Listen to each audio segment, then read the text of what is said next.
Hello everyone! Today I have a lot of seedling tasks to do. I'm going to sow seeds, I'm going to thin seeds, I'm going to fertilize seeds. We'll see if there's anything else I need to do with seeds. And I also have some really exciting updates on my morning glory and my dahlias that I'll show you in just a second. So what I'm going to do today, I have my seed starting trays soaking. I will first go through what I'm starting today, which is basically my 6 weeks before last frost date seeds. After this, I think I only really have one more round of all of my zinnias, and then every other seed is direct sown outside. So we are getting there. So I'll go through these first. I'll give you the dahlia updates, seedling updates. We'll do the other tasks, get these planted, and then hopefully in the next video, it's not in the 20s and we can go outside in the garden. Oh, I also wanted to mention, thank you to Jenna for this pot at the Gethsemane Garden Center panel. Got a pot, which meant, of course, I had to get a plant to put in it. So I just got a ranunculus. What is this color? This is the Mache Pink. All right, so here's what I'm starting today. Let's try that again. Here is what I'm starting today. I have 3 varieties of status that I have all grown before. I have Seeker Rose Shades. I have QIS Apricot. And then I have what is labeled as Seeker Pastel Blue, but when it grew in my garden, it was definitely just I think it's just called Seeker Blue, not Pastel Blue. So I think I got the wrong seeds, but I still love them anyway. Next, I'm doing 2 varieties of Cosmos. I'm doing Cupcakes Blush, which I have done now 4 or 5 years in a row. I love Cosmos so much. And then also Fizzy White. And I do have another packet that's a mix that I think I'm just gonna direct sow somewhere, assuming I have space for it. Then new to me this year is Didiscus. So I have 2 colors of those, Lacy Lavender Blue and Lacy Pink. Again, my color scheme on the back deck is gonna be mostly pastels in like pink, purple, orangey shades. Some bright colors might get in there, but that's my general goal for the back deck. So anything more pastel will go back there. Anything brighter will go up front. And then I have 1 straw flower because I feel like I missed growing straw flowers last year. I really like they're one of my favorite flowers to dry. They dry almost identical to how they look fresh in the garden. And I really missed having them last year. So I have 1 variety that I'm gonna grow. And then probably a little excessive, I have 3 different types of feverfew. I got from Johnny's Seed, and all of these are from Johnny's Seed except for 1, which is from a garden friend. So from Johnny's Seed, I got the Feverfew Tetra White. I got the Feverfew Magic Single OG. And then from Heather Here She Grows, I got Feverfew Snowball. So I am going to sow all of them, but I think some of these might go down to the garage deck because again, with the black pergola and kind of more black accents, I think the white will really pop there. So a lot of the Feverfew might actually go downstairs. And let me see what these say, because these are actually tender perennials. The Snowball says zones 4 through 9. And then the other 2 both say 5 to 9. Again, in containers, 2 zones lower to hopefully survive winter, that would be 4. So we'll see. I'll just plan to leave them wherever they are and see if they come back again. So that's what I'm going to start today. My seed trays are still expanding. Let me go give you some updates on my dahlias. Actually, first off, look at my sad, sad morning glory. So I was bored, I think in November or December, and just started a morning glory indoors.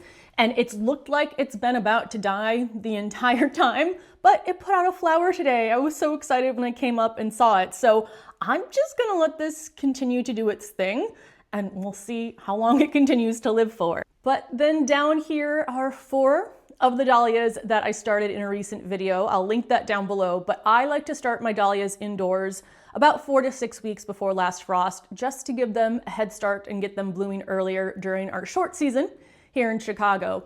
And now, since 3 of them, these 3, 1, 2, 3, have sprouts, still waiting on this one, but I'm holding out hope. Now that they're sprouting, I have moved them underneath my grow light. My Soltech grow light is what I'm using. It's set to run for either 15 or 16 hours a day, all on an automatic timer, so they are getting a lot of light. Now let me take you up to what is on my seedling rack. So all of the seedlings I've started so far are now underneath my grow lights, and more dahlias in that green pot. This is all my gomphrena. So today we're gonna thin some of these, which is one of the hardest garden tasks for me to do. And I think I have almost 100% of the cells germinated, except that one right there in the middle. But this is more gomphrena than I need, so I am very, very happy. Down below in this tray, we have almost all of them are China asters up until these over here that look a little bit different. This is the balsam. And here is one thing I have noticed so far that I want to share with you. So I have 3 grow lights on this rack. The 2 on the outside are from Gardener Supply.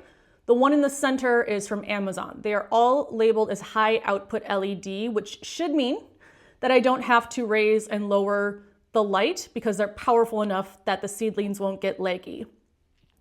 But what I've noticed here with the balsam is you can see they're all tilting more towards the center, which is where the Gardener Supply lights are. So the one from Amazon goes all the way across because I measured the shelves and got lights that fit. The Gardener Supply ones are a little bit shorter, and that's the way they are tilting. So I'm also gonna thin those, and then I'll tell you what I'm gonna do to reverse that tilt, but I just thought that was interesting so far. Over here we have yarrow and tiny Tim tomatoes. Those are still a little bit too small for me to thin yet. And then down on the bottom row, more China asters. I still have some cells that haven't sprouted. It's okay. I'm telling myself it's okay. And then over here are 2 more dahlias that have sprouted. Again, these are already underneath the grow light, so I'm just gonna leave them here until I need to move more seedlings underneath the lights. So this right here is the tray with the balsam and China asters. I might thin some of the China asters. However, they are still a little bit smaller than when I usually thin, but I am going to thin the balsam. That way I can kind of take care of the tilting, but also they are getting large enough where they are ready to be thinned. And this for me is the hardest part of gardening because I feel like I'm committing plant murder and taking these plants that are doing so well and just cutting them off. But I'll show you what I do to make myself feel a little bit better. I also wanted to show one of these up close because I think it might make more sense now. But I mentioned in the last video, I start to fertilize once a plant has its first true set of leaves. So the first leaves you'll see on a plant, these round ones here, are cotyledons.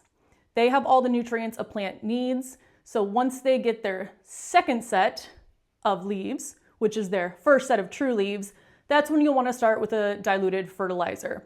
I actually think I'm going to do that on my gomphrena today. For these, I'd like the first true leaves, which are right here, to get a little bit larger. And you can see the cotyledon leaves and the first true leaves usually look different. So all the rest of the leaves will look more like this. Hope that makes sense. So let's go ahead and thin you guys. Now, usually I will take whatever is the largest and strongest. I could do that, but again, because they are starting to tilt some of them, I might choose the ones that are a bit more vertical, but I am going to reposition these under the light so that the tilt stops happening. And if you do have plants that are tilting, they should pretty easily correct themselves once you get them into the proper light. So I gotta do it. Here we go. I'm going to thin and leave just one left. So I'm actually gonna cut this longer one, and I take what I cut off and I put it in this little dish, and I will show you why in just a second. Sometimes I might apologize to them and say I'm sorry. I'm choosing this one just because that one seems to have a thicker stem, so I'm going with that. I don't know which one to do here because this one is the biggest, but also tilting the most. So I'm so sorry. Thank you so much. And this one. I also, if there's one like growing on the outside, I tend to opt for one that's growing in the center and keep that one. Be careful because sometimes I have accidentally cut off all of the plants in a cell, and you don't want to do that. You really do need to thin, even though it is difficult, because these are going to compete and there's not really a lot of space in these pellets. So you want to make sure that you're going to be able to have strong, healthy seedlings growing. This one's growing out of the bottom. And then let's see, you haven't opened yet, so you're going to get cut. And then again, because this one's kind of on the outside, I'd rather have one in the center. So we'll snip that as well. So here's my very advanced technique to try to fix the tilting. I just turned the tray around. So the balsam was over there, it's now over here. And I'll just rotate these every day. I'll come up in the morning, and when I'm checking for water or whatever else I might need to do, I'll just pick it up and turn it around. Is it an extra step I wish I didn't have to do? Yes, but again, luckily I don't have that many seed trays, so doing these extra steps doesn't add a lot of time. Here's my Gomphrena tray. So these were the first round of seeds that I started, what was that, mid-March? So these are getting a little bit larger. I can definitely thin these down a bit. And these, because they're so like low to the pellet here, like there's not a lot of stem length, this is where I have accidentally cut more than I meant to when I'm thinning. So I'm gonna try not to do that. So let's remove these two. I have that one left. I'll remove this one on the side. And again, just adding my seedlings to this bowl up here. I have noticed, usually if I let these go a little bit longer before thinning, that as soon as I thin, the one that is left starts to put on a lot of growth because now, again, it's not competing for any space or any nutrients. So let me finish thinning the ones I'm gonna thin, then I'll show you what I do with all the seedlings. All right, this is good enough for now, so I'm gonna pop these back under the light, and then we're gonna take these little guys outside. Outside now and heading over to what will be the Gomphrena bed. Now I know it looks sunny, but don't let that fool you. It is very cold right now. Now I have some plants growing in here. I think birds have been eating them, some finches, so we'll see if I get any cabbage or lettuce or radishes for myself. But here's what I do, because this is gonna be the Gomphrena bed, I just sprinkle the Gomphrena into it so that the seedlings can break down and contribute to the garden, and I don't feel like I just started growing them for no reason. So thank you, little seedlings. All right, my pellets are still expanding, so what I'm gonna do next is mix up my first batch of fertilizer for my seedlings. This is just gonna be for my Gomphrena, since they are a little bit further along and have their second set of leaves. Now I'm using Fox Farm liquid fertilizer. Doesn't really matter what brand you use. I would just aim for one that is higher in nitrogen, which is the first number. So this is 644. That means that it's supporting the green leafy growth and they're not flowering yet. So that's what I'm gonna use here. You do not wanna use the same strength of fertilizer on a plant in your garden, a full grown plant, that you would for seedlings. You could burn them and they could die. So I'm going to look for the seedling specific measurements. So for this one, it says you want a 1/2 teaspoon per gallon of water once per week. Now this is 1/2 gallon, so I'm gonna use 1/4 teaspoon. That's the seedling recommendation. Again, general feeding is 2 to 3 teaspoons per gallon. Seedlings 1/2 teaspoon per gallon, 1/2 gallon, 1/2 of 1/2, 1/4. I do wanna shake this up so that the fertilizer is mixed well together. Now I do eyeball these measurements. If you're not sure, definitely use a set of measuring spoons. But if you do want to eyeball and you are also nervous, always aim for less fertilizer than more. Now in general, a cap size similar to this is usually about 1 teaspoon. So I'm just going to fill this up about 1/4 of the way. That's almost actually too much. Put you a little bit back and then dump it in here. And I'm going to fill this the rest of the way up and then water my Gomphrena. And I am using this whole pitcher. If there is any excess, then I will go ahead and remove that water, but usually this is a good amount for the seedlings to soak up. All right, so one pellet tray has expanded. The other one is way far behind, even though I filled them up at the same time. So I'm, again, not gonna go into that much detail of how I use these since I've already done that for a few videos, and I don't wanna be that repetitive. But in here, I'm gonna do 4 of each of the 3 varieties of status, and then 4 of the straw flower. I tend to grow in 4s just because of how these trays are divided up. I probably don't need to do that, but again, I'm not a person that really is planning out my garden. Like usually things in 3s look nice together, but I'm just doing a bunch of annuals thrown everywhere. So I'm fine with not having something that is very well planned out based on the number that I want.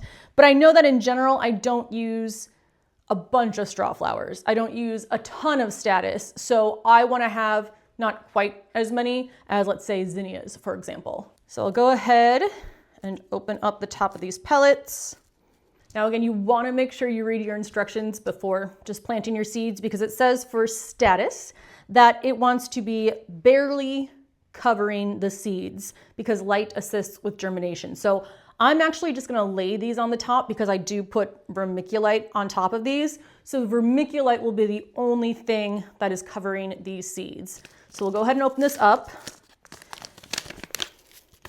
Let's think if I have any more kind of garden updates. So I did mention the Gethsemane Garden Center panel. That was really, really fun. I got to hang out with Doranis again, which is always great. I will be inviting myself back to his garden this year. And then Allison, who I had not met before, but she, again, does the Garden for Uncommon Ground, which is a restaurant. It's really cool to find out all of these places that you might not know have gardens, whether it's on the ground, on their roof, and then you realize how many things people are doing in the city that you just aren't aware of. So that was really cool to get to meet them. I only bought 2 plants, which is a miracle, that ranunculus, and then a hyacinth because I love the smell, and I'm keeping those inside because they make me happy. Now I feel like in Chicago, the springs are always up and down, but I feel like this one has jumped more than normal. Like I've had a day where I was out eating ice cream in a t-shirt, and then 2 days later had to wear my full heaviest winter coat while walking around outside. So I'm hoping my plants will be okay, all of my cool season crops. Yesterday, we definitely had a dip. I think it got down to mid-20s at night. The high for today is 39 though. And then was it also yesterday that we had some snow? So my peas, when I came outside this morning, were a little bit frozen. I'm gonna see how they do. Hopefully they survive. Oh, I did want to make sure when I say I see birds eating my seeds, it's not my pigeons. It is cardinals and finches mostly. So yeah, I don't know if I'm gonna have much from that bed, although I can definitely do another round of radishes and lettuce in there. Maybe I should do that, but then they'll probably just eat them anyway. I don't know, we'll kind of see. But that again is the only creature I really have any issues with in my garden as far as eating the plants that I grow, because deer, rabbits, rats, whatever else might get into your garden, can't get up here, at least not yet. All right, I'm gonna do the straw flowers next, and these also don't wanna be completely covered because they need light for germination. So I'm gonna do the same thing that I did with the status, lay the seeds on top and sprinkle a little bit of vermiculite over it. All right, we're gonna do a light covering of the vermiculite. Again, because these do want a little bit of light to grow, and then I'm gonna cover these, and because they want light, I am just gonna put these underneath my grow lights. Typically I do the restroom because that's the warmest area, but I am gonna put these under the grow light since all of them need light to germinate. Let's get you covered and set in place. All right, now the second tray, for some reason, again, I filled them at the same time as the first tray. Some of them are still small like this, and some of them are a little bit more full. I'm just going to squeeze them a bit to crunch up what's inside, because sometimes that can make them absorb a little bit better. I've never had one like this though, where it's taken so long. So since I probably have, I don't know, maybe even 20 to 30 more minutes to wait to see if I can get these to expand, I will probably end the video here. So what I have left to do are my cosmos, my didiscus, and my feverfew. And then next week it's on to all of my zinnias. So let me know if you have any questions. Let me know what you've started so far, and I will see you in the next video. Hopefully these have expanded by then. Bye.